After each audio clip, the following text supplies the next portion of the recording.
हाय friends, मैं हूं Manav. Welcome to movie shoovy. करते हैं आपस में पॉजिटिव सा नमस्कार और जय हिंद। एक मूवी आ रही है मालिक। क्या जेन्युइनली किस्मत बदलने वाली है? क्या राजकुमार राव मालिक बनने वाला है?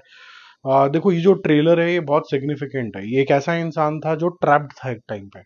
ट्रैप्ड था, इसकी पिक्चर भी आई थी ट्रैप्ड, जहाँ टैलेंट इसका समझ नहीं आ रहा था लोगों को। और धीरे धीरे धीरे सबको टैलेंट समझ में आया, स्त्री जैसी सक्सेसफुल मूवीज भी मिली। और फिर ये एक बारी फिर ट्रैप हो गए। और ये जो ट्रैप था ये था बॉय नेक्स्ट डोर का। तो हर में भूल चूक माफ वाले जो बॉय नेक्स्ट डोर होते हैं वैसे वाले जोन के अंदर ये चले जाते थे। अब लोगों ने बोला कि यार नहीं, आप बहुत टैलेंटेड है, कुछ नया करके दिखाओ। तो नया उन्होंने बोला ठीक है, फिर मैं कुछ नेगेटिव करके दिखाता हूँ। तो जो ये मूवी आ रही है मालिक, ये 11 जुलाई के आसपास रिलीज होगी। और इसका जो ट्रेलर है, पहले तो बैकग्राउंड म्यूजिक बहुत ज़्यादा शानदार लग रहा है, इनका लुक बहुत ज़्यादा शानदार लग रहा है। पीछे बीजीएम एक नेक्स्ट लेवल का आपको एक क्यूरियोसिटी रेस करता है। और जब कभी भी कोई भी एक आर्टिस्ट एक पैटर्न पे चल रहा होता है, वो पैटर्न ब्रेक करता है तो आपको अच्छा लगता है। मैं एग्जांपल देता हूँ, अगर आज की डेट में अभिषेक बच्चन आपको मस्कुलर घूंसे मारता हुआ दिखे ना, तो आप अचानक से एक बुरी पिक्चर के अंदर भी क्यूरियोसिटी दिखाने लग जाएंगे अगर कुछ अलग होगा।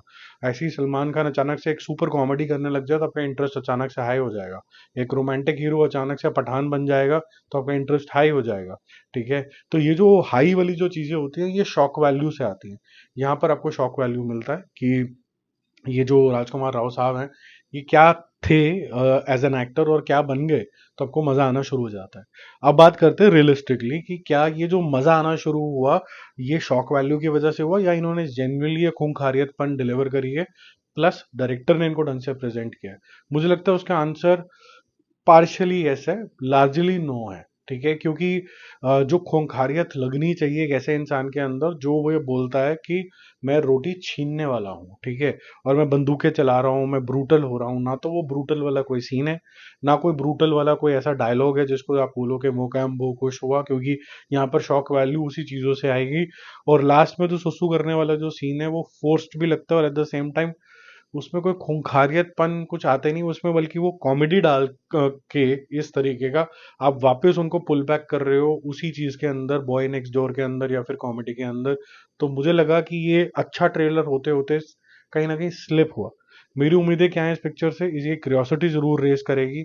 और जो स्टोरी लाइन है कि एक अंडरडॉग की कहानी होगी, वो कैसे फिर राइज टू द ओकेजन करेगा, फिर उसको एरोगेंस आ जाएगी, उसके आसपास के लोग ये सुनेगा नहीं। फिर अंत जो होगा वो, जून जनरली इन लोगों का बुरा ही होता है, तो क्या मालिक मर गया है या फिर इसको पार्ट टू के लिए छोड़ देंगे। इससे ज्यादा क्रिएटिविटी मेरे को नहीं लगता कि इस पिक्चर के अंदर होगी। तो बहुत ज्यादा मजा नहीं आया इसके अंदर।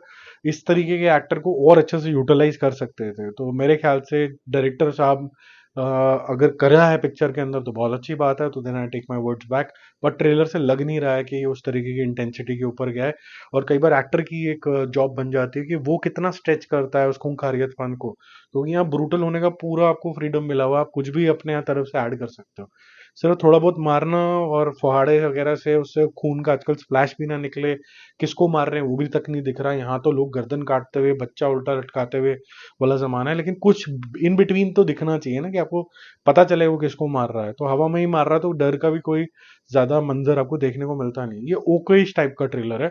आपको कैसा लगा फिर भी कमेंट करके बताना। और जो डाई हार्ड फैंस हैं राजकुमार राव के, वो प्लीज भव भव मत करने लग जाना कमेंट बॉक्स में।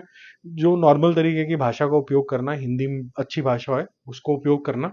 और बताना कि भाई माने भाई हम इस बात से अग्री नहीं करते, हम इस बात को ऐसे जस्टिफाई कर रहे हैं। जैसे मैंने कुछ भी जो बोला मैंने उसको स्टेटमेंट मारी और फिर उसको मैंने जस्टिफाई करने की कोशिश करी है। आप मन की इच्छा करने के बजाय कि नहीं मुझे अच्छा लगा, क्या अच्छा लगा और क्यों अच्छा लगा, in comparison to which actor अच्छा लग गया, ये सब चीजें बताना आप मेरे को, ठीक है। और इमेजिन करना कि इसी तरीके के रोल के अंदर और कोई अगर ज्यादा जबरदस्त तरीके का एक्टर होता तो वो कैसे इसको डिलीवर करता, क्या ये और ज्यादा एलिवेट नहीं हो जाती।